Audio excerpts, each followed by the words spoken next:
seems that a lot of people are losing faith today. They're losing faith in the human race. They're losing faith in society. They're losing faith in the medical system. They're losing faith in government. And yes, they have lost or are losing faith in the whole election process in our country.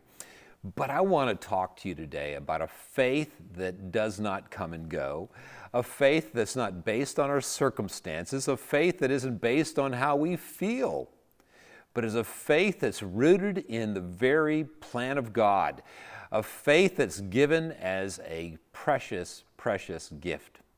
In Hebrews 11, verse 1, we read that faith is the assurance of things hoped for, the conviction of things not seen. Or as one translation puts it, faith is the reality of what is hoped for, the proof of what is not seen. You see, Paul writes in Ephesians 2, verse 8, that faith is a gift given to us by the Holy Spirit.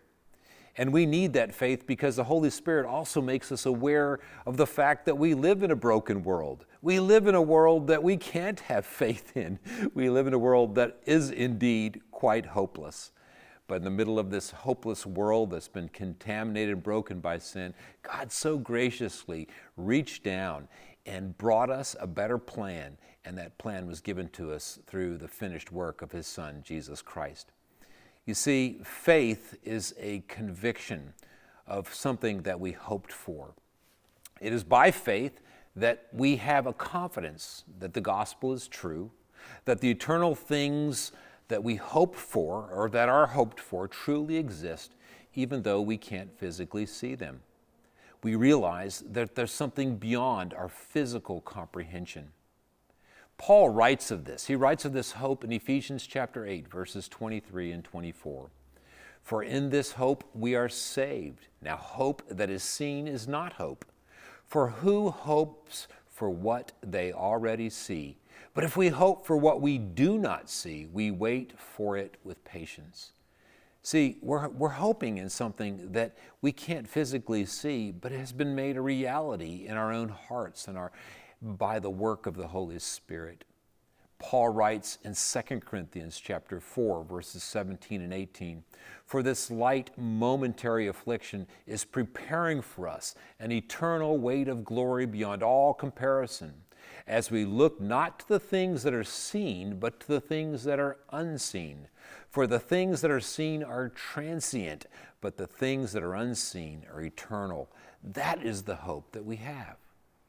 You see, as we go through our lives, and I'm not sure what you're facing, but realize that regardless of what you face, regardless if the things that you see are causing you doubt and discouragement, you can cling on to something deeper. And that those things that are deeper and most significant are the precious gift that's given to us through Jesus Christ. See, the things that we hope for is we hope for that day when we will one day be with Jesus Christ for all eternity. We hope for the new heavens and the new earth, as Paul wrote also in chapter 8 of Romans, that all of creation longs for. We long for that final redemption. But we know that God's promises are true and what He says will happen. And we can have a confidence that what God says is true, not by necessarily any physical proof, but by the work of the Holy Spirit in our lives. He gives us that confidence. He gives us that strength. Paul goes on in 2 Corinthians chapter 5, verse 7, to remind us that we walk by faith and not by sight. So the things of the world that are going around you, the things that maybe have gotten you discouraged, what has caused you to lose faith in the world should drive us back to the very faith, that precious gift that's been given to us through Jesus Christ.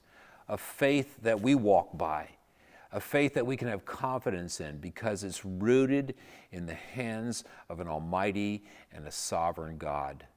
For by grace are we saved through faith. It's not of ourselves, lest any man should boast. I'm Bob Warner, and I'd like you to think about that.